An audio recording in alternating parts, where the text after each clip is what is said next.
As Bem-aventuranças, com Giancarlo Salvagni, que sou eu.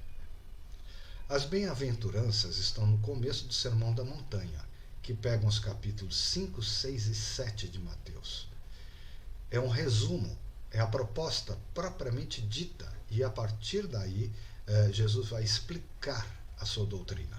Então a sua doutrina está sendo apresentada. Primeira bem-aventurança: bem-aventurados os pobres de espírito, porque deles é o reino dos céus. Os pobres de espírito. Infelizmente nós temos essa expressão na língua portuguesa, que significa ser tolo, ingênuo e sem esperteza, que é uma característica do ego. E aí a bem-aventurança está falando exatamente o oposto. Então nós deveríamos entender pobres em espírito, ou seja, ele está pregando o desapego. Você pode até ter riqueza, mas você não pode ter apego, porque tudo que nós temos, de uma certa maneira, é emprestado. Tanto é que nós não levamos nada desta vida.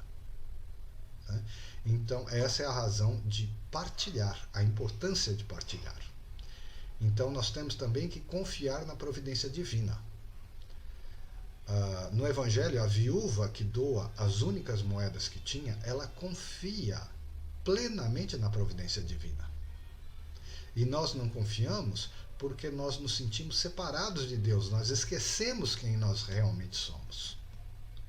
Então Jesus diz assim: não vos preocupeis com que beber, com que comer, com que vestir, mas buscai antes o reino de Deus. E nós esquecemos quem nós somos, e nós esquecemos que o reino de Deus começa em nós. E como é que a gente trabalha isso? Com as nossas meditaçõezinhas. Tem um vídeo no canal e tudo mais. Bem curta, fácil de fazer. Mas este é o caminho. Então, o reino de Deus começa em nós. Esses são os bens verdadeiros. Os bens falsos do mundo, não há problema se você tem riqueza, mas você precisa ter sabedoria, porque essa riqueza lhe foi emprestada e você precisa honrar, né, o que lhe foi dado como instrumento para desenvolvimento espiritual. Segunda bem-aventurança: bem-aventurados os que choram, porque serão consolados. O ser humano não foi feito para chorar, para sofrer. Deus não criou o ser humano para isso. Tá? No entanto, justamente porque esquecemos quem nós somos, nos sentimos separados de Deus, esquecemos o Filho de Deus, a filha de Deus que nós somos, então nós sofremos. Nós sofremos. Né? Mas não precisaria ser assim. Então, às vezes, nós temos que passar por purificações que são, na verdade, a lei do karma, a responsabilidade pelas nossas próprias ações, mas Deus pode libertar-nos da lei do karma. Então Jesus diz assim: paciência, filho, teus pecados estão perdoados. Deus pode liberar da lei do karma? Pode. Então Jesus diz isso: paciência, filho, teus pecados estão perdoados. Ou então ele diz: vai e não peques mais. Então, perdoados são os pecados. O que é isso? Liberar da lei do karma. Às vezes não é possível liberar de uma vez só, porque nós estamos passando por uma purificação. Mas aí Deus nos diz: paciência, filho, nada será em vão. Né? Aceite a purificação, porque seus pecados estão perdoados. Você está liberado da lei do karma.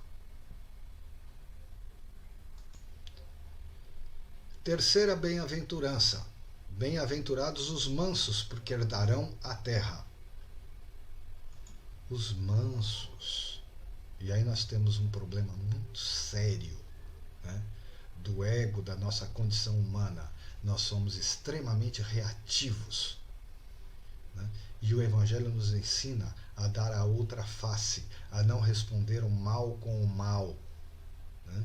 Então, isso é ser pacífico. Então nós sofremos, por exemplo, com isso que se chama o mal, e nós queremos responder. No entanto, Deus é onipotente e é infinito. Portanto, não pode haver em Deus um mal. Se houvesse o mal, Deus não seria onipotente, não seria infinito, porque ele ia acabar onde começa um outro poder chamado mal, morte, doença. E ele não seria Deus. Então isso é uma impossibilidade teológica, né? Então em Deus não existe o mal. E nós voltando a ser quem nós somos, um com o Pai, né? Unidos a Deus, buscando o reino de Deus em nós, nós deixamos de ver o mal no nosso inimigo.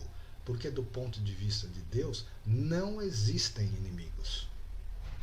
Deus é o Deus da vida. Eu estou vivo. A vida de Deus está em mim? Não, porque a vida de Deus não é uma coisa dentro de mim. Eu sou a vida de Deus. Mas o inimigo também é a mesma vida de Deus e a mesma consciência de Deus. Então, na verdade, não existem inimigos. Mas, infelizmente, na vida humana, no mundo de ilusão, nós passamos por essa experiência. Quarta bem-aventurança: bem-aventurados os que têm fome e sede de justiça, porque serão saciados. Então, não é a justiça humana, é a justiça de Deus, que deve estabelecer um reino de fraternidade. Então, outra vez, não vos preocupeis com que beber, com que vestir, com que comer, buscai antes a justiça e o reino de Deus. Então, a justiça de Deus, né?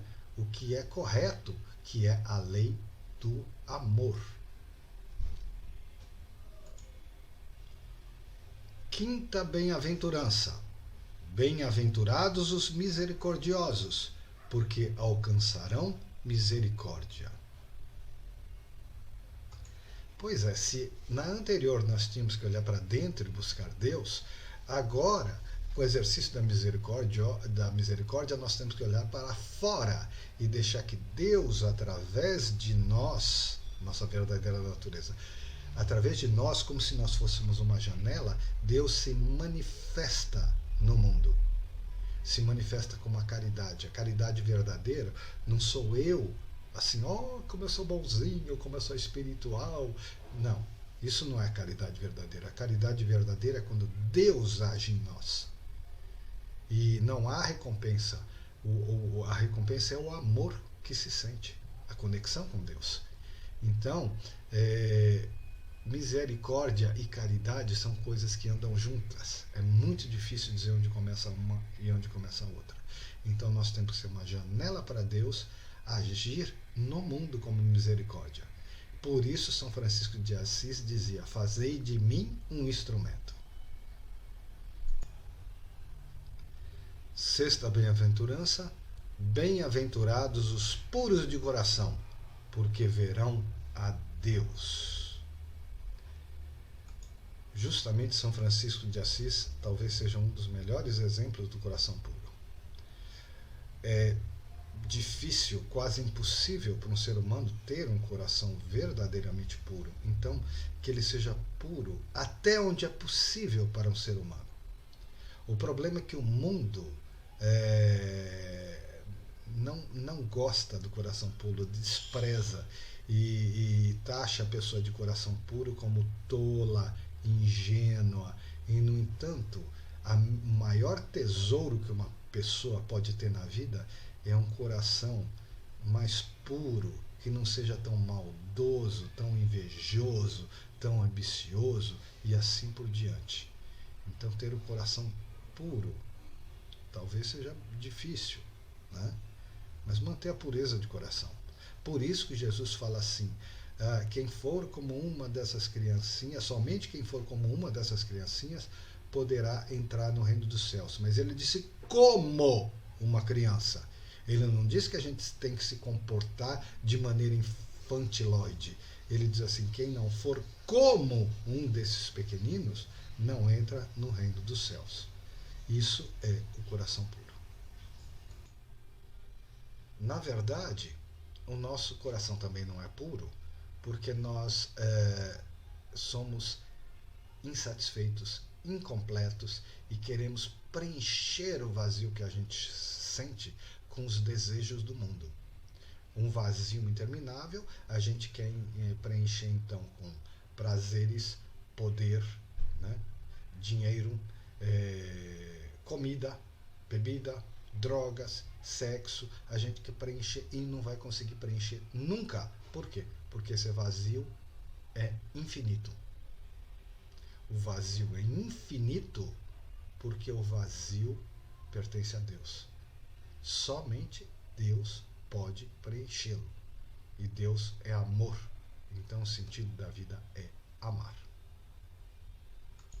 Sétima bem-aventurança: bem-aventurados os pacíficos, porque serão chamados filhos de Deus. Então lemos no Evangelho: eu vos dou a paz, eu vos dou a minha paz, não como o mundo a dá. Então a paz do mundo é passageira, é impermanente, é uma paz muitas vezes conseguida pela força, porque se tem armas maiores e melhores. Isso não é paz. Nós estamos falando da paz de Deus, né?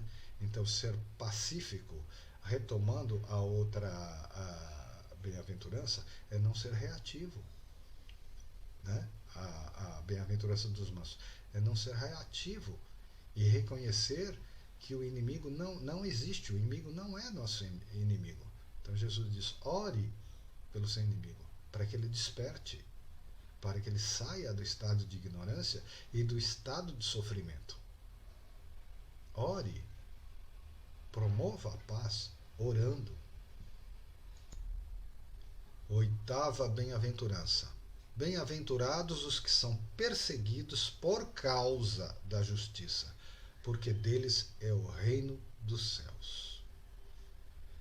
Ele disse perseguido por causa da justiça. Ele não disse perseguido pela justiça dos homens. Não, é perseguido porque você acredita na justiça divina e procura promovê-la. Mas o mundo rejeita a justiça, o mundo não quer ouvir a verdade. Então, muitas vezes, paga-se um preço, e Jesus não esconde isso. Paga-se um preço por se estar alinhado, né, a Deus e promovendo o amor. O amor é uma força subversiva do mundo, no mundo, né? O mundo não está aberto ao amor. Seus filhos estão, né? Alguns, e os outros vão despertar no devido tempo, mas o mundo em si não está aberto, né? E não quer ouvir a verdade. Então, perseguidos por causa da justiça que você pratica.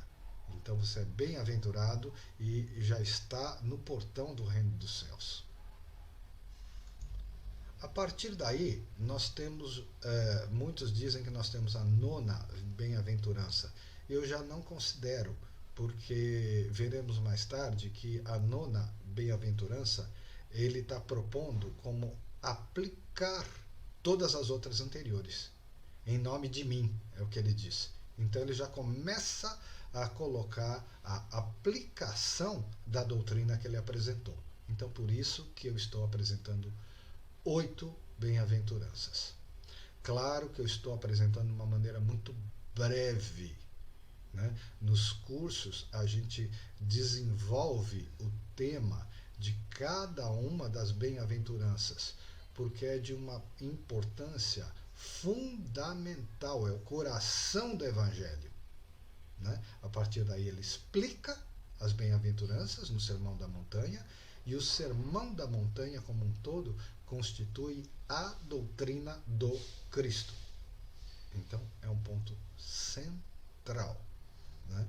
Exigiria uma exposição, uma aula de 1 hora, como realmente aconteceu e foi realizada, e aqui eu estou trazendo uma síntese, né, para servir como uma luz e como uma esperança. A todos agradeço, agradeço, agradeço e desejo uma semana de paz. A minha paz.